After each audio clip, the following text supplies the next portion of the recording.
Ағамның қайда екенін білесіз бе? Ол маған қарыз еді. Ағам қарыз дейсің ба? Ол ақша туралы ештеңе айтпап еді ғой маған. Қанша қарыз саған? Көп. Біраз қарыз бар. Қашаннан бері қарыз? Әкеміз қайтқалы бері. Былай жасайық, досым үшін мен қазір қолымда барын берейін, иә? Жоқ. Сіз барлық мал дүниеңізді берсеңіз де ол қарызды өтей алмайсыз.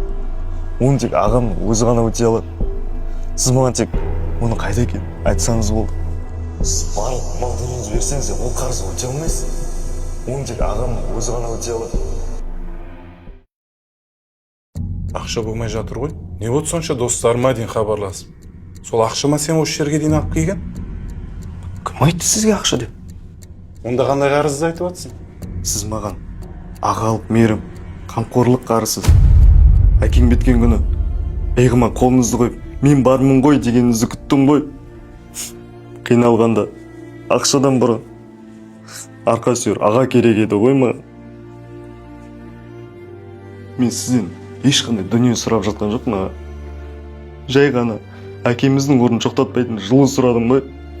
Бала күнімдегідей бір рет болса інім деп құшақтауыңызды күттім ғой аға.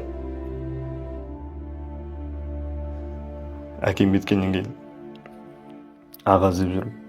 Ал сіз қашып жүрсіз ініңізден. Бұл қарызды ақша жаппайды аға. Оны тек сіздің жылы жүрегіңіз ғана өтей алады аға.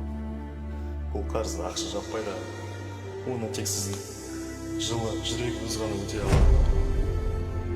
Бауырым, ағаңды кешір.